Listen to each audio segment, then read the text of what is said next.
You're listening to Country Squire Radio. Welcome to Country Squire Radio. I'm Bo. And I'm John David. JD. Hey, Bo. Good morning, dude. Man, how you doing this morning? I'm really good. I'm good. It's been, kind of slow at the shop because the weather's all over the map, just like it is, I think, everywhere in the eastern part of the country. But yeah, we're doing well. Open up the windows, seeing ice on the trees. That is not a usual thing for us. Well, not for us here. Yeah. It's a little over the top. So anyway, we've been trucking along, keeping warm with our pipe. I was mentioning earlier on the pre-show we were kind of talking about tobaccos and whatnot, and man, I've been pounding some Scottish mixture lately. I don't know, just that nice Virginia, little mild bit of aromatic tobacco has just been really good for me. So, man, I'm gonna go to the shop and bundle up this morning and light my pipe back up. Dude, sounds good. Yep. Sounds good, man. Okay, so we got we just had the International Pipe Day. Pipe smoking day. Any that was fun. What was the Squire? I mean, y'all packed up with some pipe smokers? We did. Yeah, it was actually a great time. We had a opportunity for everyone to bring tins of tobacco in that they have opened up, and just any portion of their cellar. I brought almost every bit of tobacco that I had in my personal cellar, and then any tobaccos that the shop had kind of stowed away. And so we opened all those tins up. People just got to sit around all day and smoke stuff like Esoterica. We had Penzance, and we had Orlet Golden Slice, and some Rainer tobacco. I mean, it was just all over the map. Some fun stuff out there. Yeah, it was really a lot of fun. So. Well, and not only is it all over the map, you introduced a little something new. What did we do? You introduced Bowser. We did. We introduced Bowser's Castle. Dude, you copied me on Facebook on that. I was like, what? I know it. This is awesome. It was sweet. Yeah, I totally had forgotten about that, Bo. Yeah, we came out, we debuted our latest tobacco, which is called Bowser's Castle. Now, I don't know if any of y'all, if you're a local listener, you may know, but we've got a great friend of the shop and a good personal friend. He's a young man named Briar Bowser. And if your name is Briar Bowser, you, number one, have to be an interesting person. Right. You have to probably love anything to do with Mario, but you also have to smoke a pipe because your first Christian God-given name is Briar. I mean, it's destiny right there. Yeah. You were going to be a pipe-smoking gamer. It is really awesome, and that's exactly what he is. Exactly. Anyway, Briar is a big Latakia nut. I mean, he's one of these people that could just eat it with a fork, and so finally he turned, I guess it was 22 late last year, and about, I don't know, maybe an hour before I went to his little birthday shindig that they had, I was like, I'm gonna make Briar a birthday blend, and so we kind of, I just sat there in the shop by myself for a while, kind of putting some stuff together, and it's got about 35% Latakia. It's really kind of over the top, mellows out pretty quick, but it's still one of those that you open the jar up and you're like, oh, that's what burnt peat moss smells like. And anyway, it has become, it was such a hit. Briar started sharing it with his friends, and it just kind of got out in the community, and then we've put it online now, so people are buying it internationally. And man, Bowser's Castle, it's a new blend. It's a thing now, and it is loaded up with Latakia. It's got a few different types of Virginia, some of that nice caramelized stove Virginia in there, and a little dash of burley.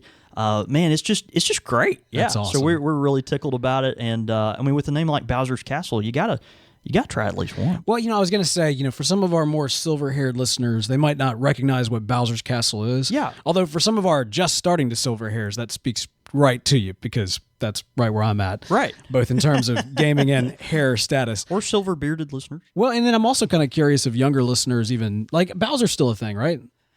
I don't know. I don't know. I don't have a Wii, so I don't know what the Nintendo thing. But of course, Bowser was the bad guy in the original Mario game. That's right. And he was consistently the bad guy for a while. Though they introduced Wario and some other guys. That's right. Bowser's the quintessential Mario. Yeah, he's the dinosaur creature looking thing that you can kind of imagine Mario having a bounce on his head 3 times before he can win the level. Well, actually, in the original, you actually had to jump over him, because if you try to jump on his head, you die. Oh. You remember that? Like, you had to jump over him and touch the axe on the side so that the bridge would go down and he would fall. I remember that. Yeah.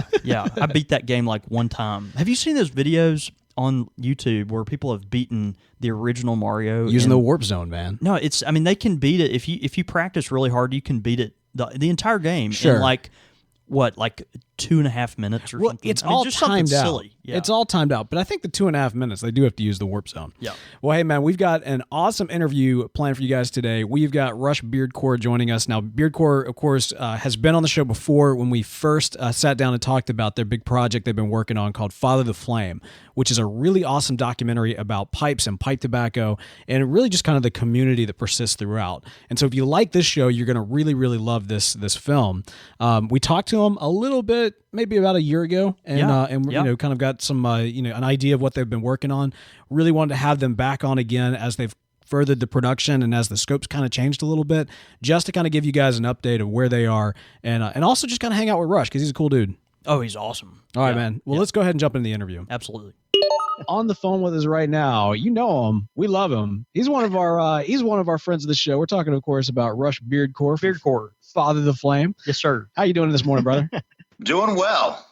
Man, we had a little bit of technical difficulties, but we are glad to have you online and talking a little bit about the wonderful project that you guys have been working on. But first, what you been smoking these days?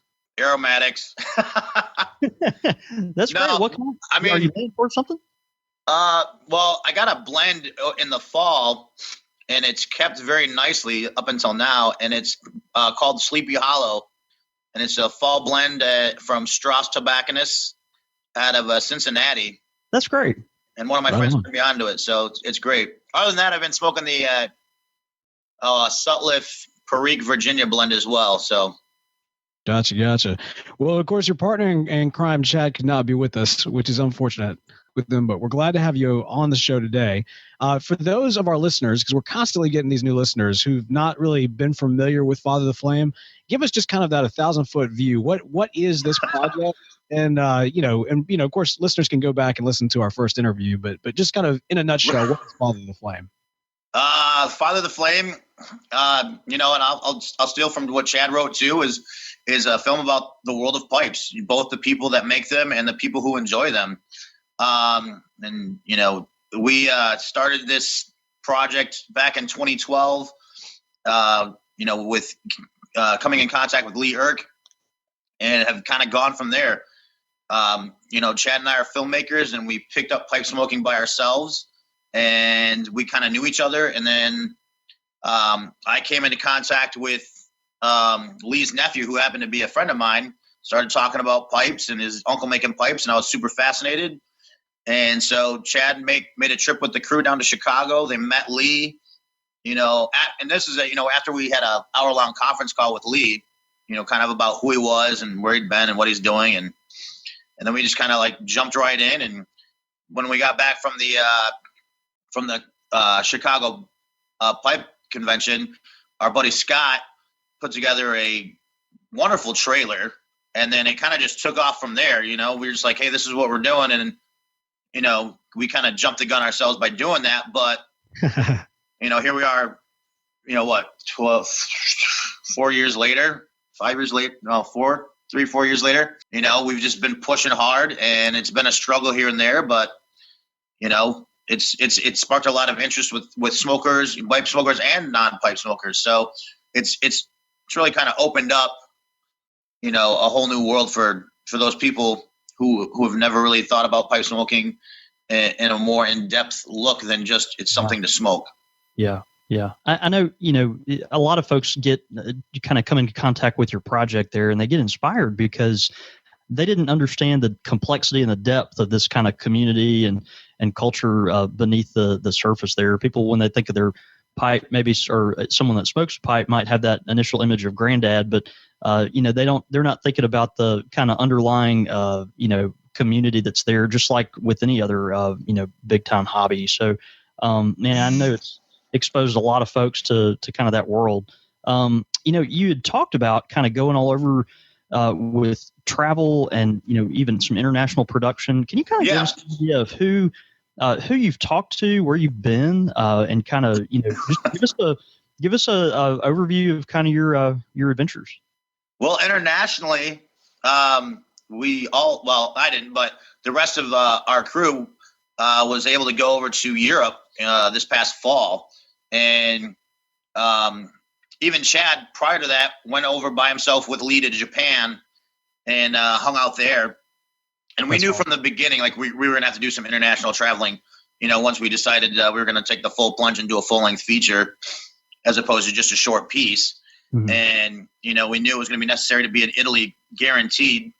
And because there's a story and a connection between Mimo, who is the producer of the Breyer for Lee. Lee will tell you some of the best Breyer out there to make pipes. And upon that, we came in contact with the Iverson family, and they're out of Denmark. So for a couple of years, we've just been talking and discussing, and we'd interviewed them too, the Iverson family, Lars and Nana, and it was at the pipe show, and I'm talking to other people, and I'm thinking we need to be in their environment and talk to them there. And so we took the big plunge, I think we decided like late September, and it was 2 weeks later that they were all on a plane and going through Denmark, Germany, Italy, and France. And, Italy dealt with Mimo and spent some time with Mimo. Lee actually met up with all of them. And so they hung out for a few days and watched them interact, and then, went through the whole process of, how the Breyers harvested and everything else. It was, and I've been watching the footage with them too, and it's been amazing, the stuff that we've got for this film. And then, met up with the Scorti Caminetto family, and then Savinelli. We they met up with Achille. So just traveling all over. Oh, and they actually went to France, to the Jacome factory in St. Cloud, which is, the birthplace of Breyer. Yeah. That's awesome. So yeah, it's intense. And, and I'm bummed, but I'm super pumped. Chad got to go to Tokyo, I said before, and he hung out with the Tokotomi family, and, dealing with Suge and everything else. And, got to do a lot of stuff that, some of us never have been able to do when it comes to filming for such a thing like this. So, yeah, I'm pumped. Find some discretionary funds for you to get over there too, dude. I don't know. I think the project may require that. Yeah. Well, no, we were very fortunate. We had a few sponsors. We had SmokingPipes.com, Sutliff, Tobacco, and Savinelli both, took a big chunk of change, and by big chunk of change, I'm taking out from us, so we had less expense to pay out of our own pocket for the trip. Yeah. So, I mean, you get obviously the whole. Sorry, go ahead. Well, I was just going to say the whole pipe community is rallying around this because it's such an exciting thing for everyone. Even retailers and producers and all that. We all kind of have a lot to gain, but man, it's just kind of broadening and expanding the community. So, of course, those guys would want to help you out. I'm curious about something that you kind of touched on already, and that's just the scope of the actual project. Because, as anybody who's kind of a viewer of documentaries and kind of a studier of that format knows, that it's kind of this, it's a real thing that you're capturing, but it does have a story through line. And so I'm kind of curious, as you have started the project, almost 4 years ago, and up until now, as you've kind of learned about the community, how is kind of the scope of what the story is? How has it evolved over this time? Well, yeah. Well, like I said, we started small, and originally we're just going to do like a 10-minute spot with Lee. And the more people we talked to and came in contact, we're like, well, we have to kind of go big or go home. And this had not been done before either. There was nothing out there that we had researched that had anything like this before and done well. We've seen some shoddy, pipe stuff, but we thought, man, with the experience that we all have, we could do something great and tell a great story. And we quickly just expanded a huge list of people, and we're just like, we got to do this, we got to go here, we got to talk to this person, which in that, we'll say, well, you got to talk to this person in the industry. And it was just like, holy cow, we just jumped in head first and went crazy. And, and as we've gone along, we've seen where the knowledge of passing, on pipe tradition, whether it's, from family member to family member, or, from, not coworker, but colleague, these people that make pipes will share their trade secrets or whatever. Everyone's very just open to talk and have a discussion. Like, well, maybe we should do this if you want to, make the pipe look like this or that. It's just interesting that everyone's willing to just talk as opposed to hide, their so-called secrets or whatever when it comes to creating a pipe or anything like that. Absolutely. And so we've kind of pushed towards the carvers that were part of a legacy or in some way, I guess you could say they're giving back to their community. Yeah. Yeah. I love that concept. Like you said, I mean, we've got so many carvers out there that, this is not like the mutual fund industry or something like that, where everyone's trying to hide their, most recent and latest widget. I mean, obviously, there's plenty of people you're listening to one right now that makes their living off of this kind of thing. But, it's you've got these pipe carvers and tobacconists that are constantly swapping, the best practices. And I love that. Our local guys here in Jackson, the Rocks Carvers, we sell through out of our shop. These are guys that, they wouldn't be where they are without folks that have given time to invest in them. And it's just, I love to see that kind of giving back throughout the community. One thing we had talked about, the project kind of, obviously sparking a lot of interest in the pipe community once you got out there. But have you noticed it as you put it out there and got to work on a little bit? Has it been fueled by the pipe community as well, as in like, have they been, once you put it out there, have people kind of been after you to get this thing rolling out? Oh, absolutely. Like there was actually a point, where I think it was my first trip to Richmond, over a year ago, and I was talking to one guy, and he's like, "What do you do and who are you?" And I told him who I was and what we were doing. He's like, "That's still alive?" I was like, "Oh man, we are terrible," because we owe this. Chad's like, with this project is 100% owed to the community. And without Lee's introductions, we probably would have just been stuck doing a short piece with him. But he was like so humble and said, "You know what? You need to talk to these people, and it's not just about me." And so, that'll be like, Chad says, centrally shown in the film.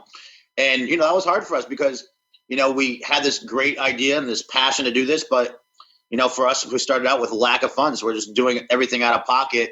Yeah. Production wise, we're just like, so, it's kind of shocking to hear.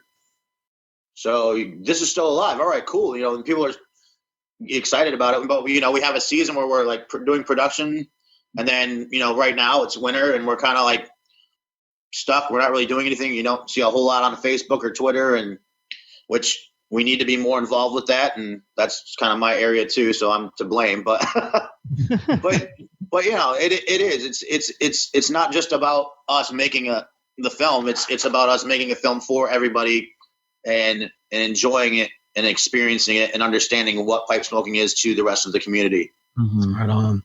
Well, let me ask you this, because, we talk a lot, obviously, about the pipe community, but given the unique stories that y'all have been tracking down just, through these various areas and then also the, specifically just kind of the international pipe community, what have you kind of learned that you might have otherwise been a little bit surprised about going, seeing these different kind of patches of the pipe community here, but also, across seas in Europe and even in, as far as Japan?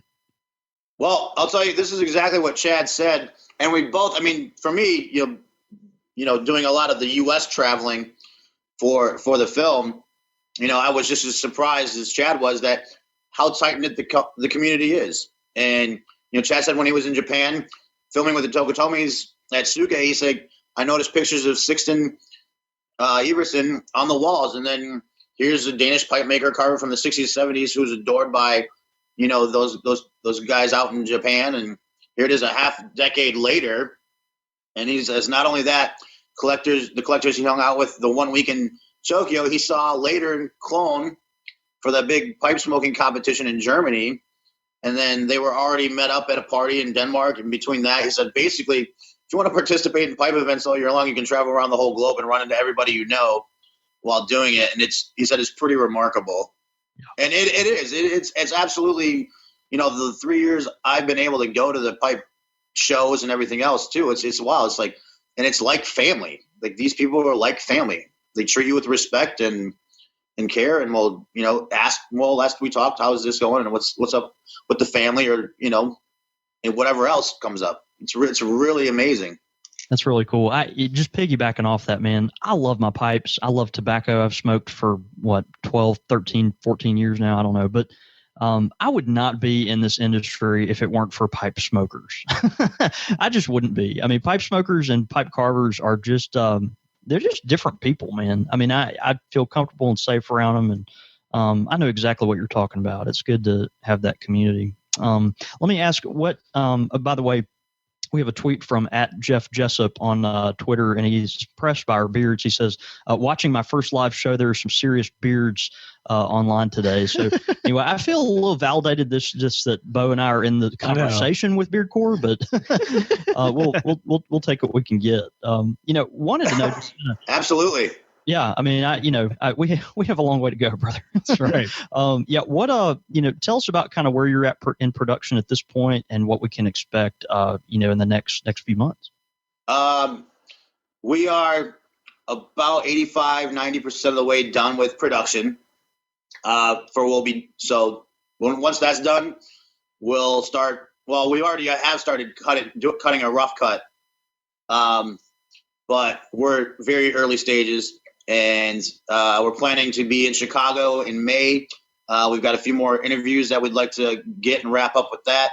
And then we have, there's a, central key piece, which is, the Native American culture of pipe smoking and absolutely. And the sacred aspect of what that looks like. And that's, kind of the theme of slowing down. And, there's this very, if you will, spiritual aspect to it. Absolutely. And, for me, that's, I calm down, I have a pipe, I drink a scotch or coffee or whatever, and I'll read a book and I'll relax. We had a pipe club meeting last night, and we said, this is a great place just to have conversations, over a pipe. And you'll have like the silliest conversations to the most in-depth theological conversations. I see it every day, bro. It's out of control. Yeah. It can take a dramatic pivot really quick. Yeah. So we're pushing forward, and, we're going to keep editing up until the end of the year. We're looking for a late fall, maybe winter release of the film. So we're going to be keeping busy, and I'm busy looking for distribution. So it's, it's kind of bonkers, especially, for the rest of us. We have our other jobs, and we have to take care of our families, which, Chad, that's what Chad did today. He took a job, and he unfortunately missed that he had this booked up this morning as well, but you got to feed the family, and he's got, another bun in the oven coming out soon. So that's great. Well, man, we missed him, but we're glad he's doing what he has to do. All right. So you heard it here, folks. Movie's coming out this winter, 2015. Bam. That's the thing. As long as everything goes well, yes. But if that changes, we'll keep you posted. We'll keep you posted. But that's the thing, man. Last time you were on, I remember I saw articles pop up here and there, and it was like, Rush goes on Country Squire Radio and right. Gives update on project. And right. I was like, oh yeah, I guess you did say that. There was some sort of time frame that you said last time you were on, and it kind of went all over. So yeah. Definitely look forward to seeing it, when it comes out. You said already that y'all are going to be in Chicago. What are the pipe shows y'all have on the horizon? Right now, that's the only one we've discussed. I would love to come down to New Orleans. Do it, man. We want you to. Yes. Hang out, and we still are talking about the possibility of getting down to the Perique farm as well. Yeah, because we'd love to share Mark Ryan's story and how he revived and basically brought back Perique from almost near extinction. Mm-hmm. I mean, it's huge. Have y'all considered actually, given the fact that kind of, the community and then also just kind of the processes, and there's so many different facets to kind of what is around the pipe. Have y'all considered doing kind of almost like a sequel or anything like that? Or, maybe splitting what you have now into two different stories? Well, absolutely. That's the discussion we had early last year, because there's, Mark Ryan's story may not be central to the Father the Flame story that we're doing now. Right. So we've talked about, after this is done, maybe doing a few like mini series pieces.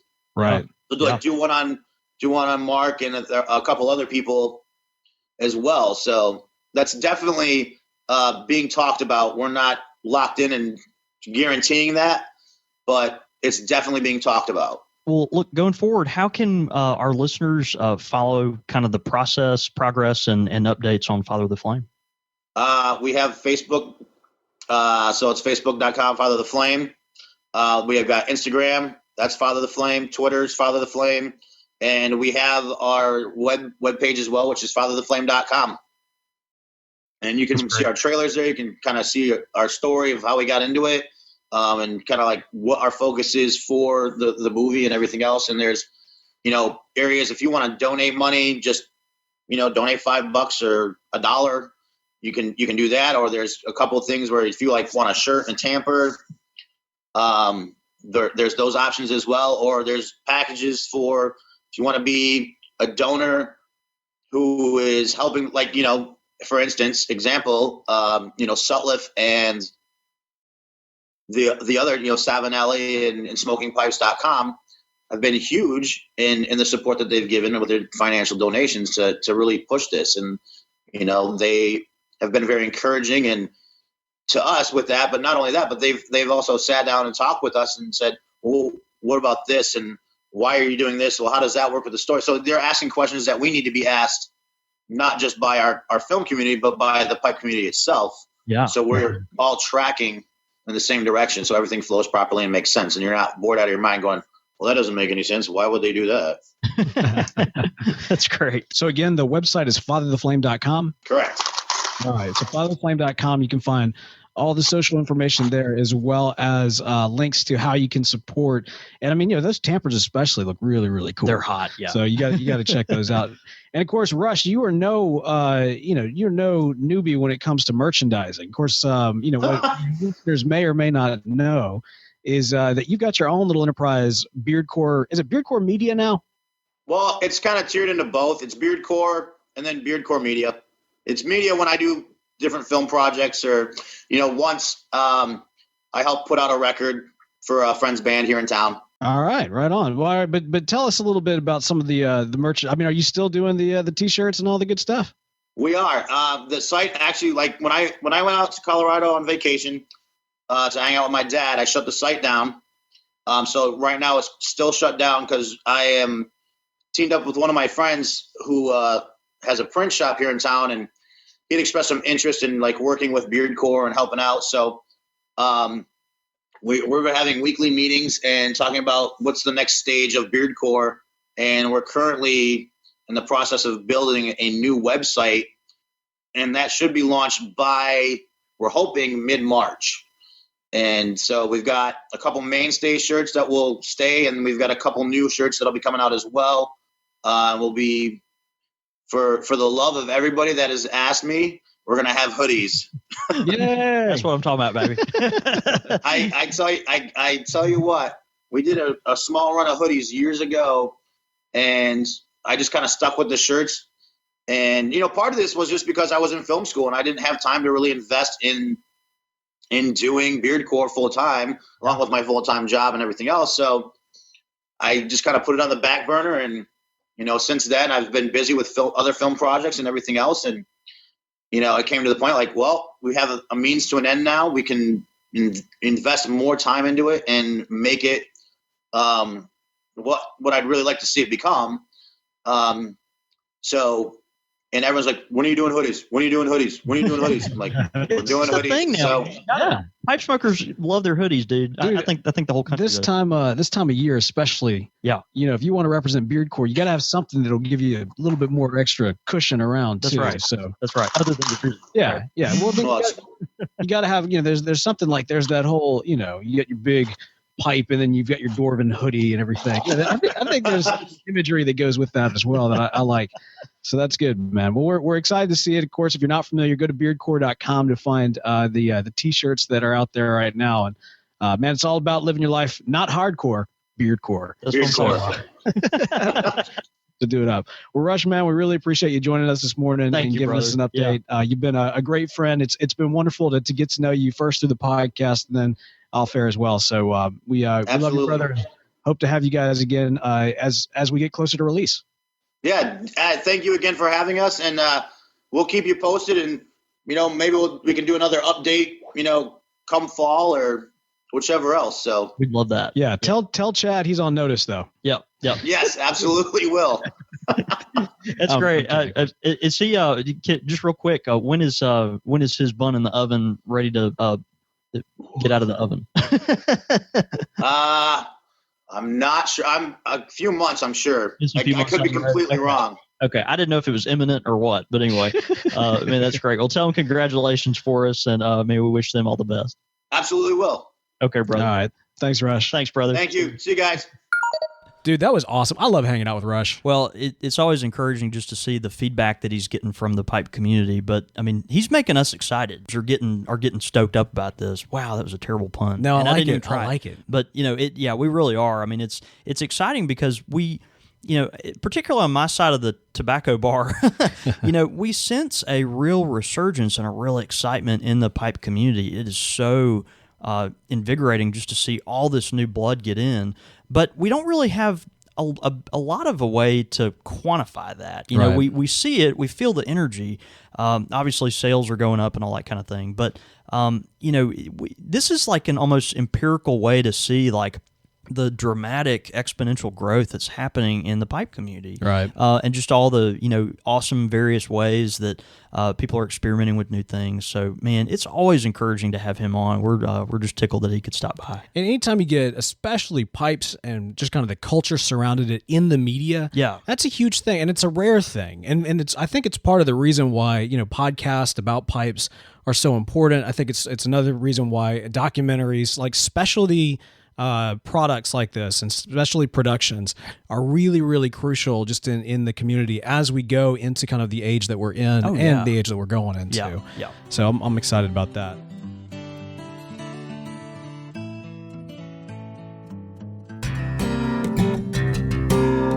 Quick Fire with the Squire. Man, we got a Super Mario Edition theme in honor of Bowser Blend. Bowser's Castle. Bowser's Castle. Yeah, absolutely. All right. Is Mario a superhero or just a really good plumber? Well, okay, in his world, I think he's a really good plumber that occasionally stumbles into some remarkable things. Okay. Like, mushrooms that give him more life. Right. I think, but I mean, other people in his universe can also stumble into those things. So, I'm on the fence about this. I'm gonna go with the awesome plumber that maybe has some spiritual gifts. That's good. That's good. So you went like inside. See, in my mind, I was thinking like, if I was a plumber and somebody called me up and said, "Hey, my daughter just went down the toilet. Go get her." Right. And then you have to go down this pipe, and it brings you to this other universe. That's fair.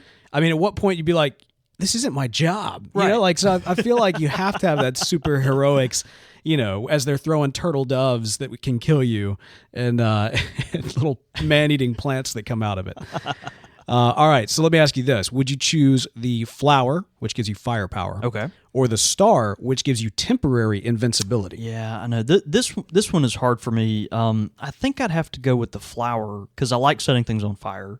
But also, invincibility, even if it's temporary, like, I don't know, that kind of takes the fun out of things sometimes, I don't know. Yeah, I hear you. I'd probably go flower as well. You think so? Mostly because I can maintain it. You hang on to the flower, you're good to go. Oh, absolutely. Yeah. What other lit things can you maintain, Bo? That very funny. Very funny. I can. I'm cannot wait till the next competition. Until our next I'm going to long, destroy long everybody. smoke competition. Yes. All right. Bo's been on his porch practicing deliberately every single hour for the past 3 months. When you were growing up, Mario or Luigi? Mario, as always, Okay. just because I was one of those kids that desperately wanted to be first player because first players just are cooler.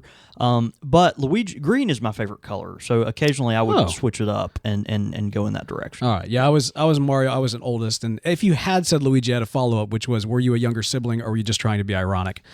Ooh, It's pretty good, right? that is a good one. What do our hipsters think of Luigi? We should ask them about that. Like, I feel like Luigi's the hipster Mario, right? I think so. Yeah, that's pretty good. All right, and then last but not least, and this kind of gets a little in depth right here. Okay. If you had a warp zone that would take you to the last few years of your life, would you take it if you knew that those last few years was going to be a happy ending? Wow, Bo. I know. You brought the heat on that I one. know. I don't think so. No, I wouldn't. Because, I mean, no, of course I wouldn't. I mean, you got to live life. Like, the last few years wouldn't be a happy ending if you didn't have the interim years. Oh, there it is. Because they make us who we are. That's good. That's part of our story. Even if the inner years are painful, Yeah, they make us who we are. exactly. I'm right there with you, man. Yeah. Forget the warp zone. Got a little deep there. Got a little deep. That's how we do it. Bring the heat. Well, those are our quick fire questions. If you'd like to send us some quick fire questions, you can do so. csr@podastery.com. Your thoughts, your comments, listener feedback. Got some great listener feedback this morning. Yeah. And actually a little bit of clarification that was sent in from a listener. You know, last week we did our Heroes of the Bowl, and I brought Merlin to the table. And That was a fun episode. If y'all missed that episode, be sure to go back and check that one out. It That really great. was. It really was. And, you know, there was the question of time travel we discussed because in the film, Yeah. Merlin could time travel. And I said that I wasn't exactly sure where that came from. I know for me and for a lot of for a generation of viewers, Right. That was the first time that we got exposed to the character. And so, you know, I that was kind of the first idea of time travel was specifically through that movie. However, Matt Simmons tweeted in and said the Disney Merlin that we discussed is actually based off of T.H. White's The Once and Future King. In that novel, that's where he actually invented the time travel stuff. Okay. I didn't realize that. Yeah. I'm actually not familiar with that particular novel. Are you? See, I'm familiar with it by name and Yeah. you know a little bit by content, just in the sense that it's kind of an Arthurian legend. But Yeah. no, I've never actually sat down and read it. That's interesting. Might Okay. have to be a future recommendation. Hey, thank you, Matt. That's all. We appreciate the clarification. Absolutely. You want to take the next one? The next one is from BTG Photo on iTunes. He says, awesome show, very interesting content. Hey guys, love your show. As a new pipe smoker, I'm really enjoying listening to all the diverse content you provide. Boy, it really is diverse, isn't it, Bo? He says, keep up the great work. Hey, thanks, BTG Photo. We appreciate you. Thanks for doing that on iTunes, too. That helps out a lot. Absolutely. You know, we love getting the iTunes reviews. It's one of the great ways to help support the show. We also love it when you guys tune in live as well. We do a live broadcast every single Tuesday morning at 9 a.m. Central Standard Time. That's 7 a.m. Pacific, 10 a.m. Eastern. There's a lot of ways to kind of keep up with us as well. You can, of course, follow us on Twitter. We're at Squire Radio. I'm at the real Bo York. I'm at John David Cole, and you can get us at the shop at @_Country Squire. That's right. And, of course, all this information and more can be found at countrysquireradio.com, where, hey, by the way, you can get a Country Squire Radio t-shirt for just $10. They're half off, dude. Yes, sir. Man, that's fantastic. That's right. Yeah, people have been snatching them up around the shop too since we put them on discount a little bit. That's So right. I need to bring you guys some more mugs, come too. grab one, baby. Oh yeah, the mugs fly out of there. That's right. Now that they're We've the only same, got a couple left. Yeah, Now that they're the same price as the mugs, whenever I get the update that somebody got something, I'm like, I don't even know what it is. it's like it's 2 for 1. You're like, oh man, it's a good deal. it's great. All right, man. We like y'all check that out. Head on over to the Squire, either in person or online, and get your good stuff. Yeah. Man, it's gonna be a cold day. Y'all are still opening on time, right? Still open on time. Things. A lot of Mississippians, when the weather gets Dude. to 35 degrees and partly wet at all, apparently all life comes to a standstill. But man, people got to have their tobacco. That's how it goes. We'll be there. We'll be slinging some Bowser's Castle, and I'm gonna be smoking my Scottish mixture and bundled up. It's gonna be a good one. Yep. Man, let's go have a day. See you, brother.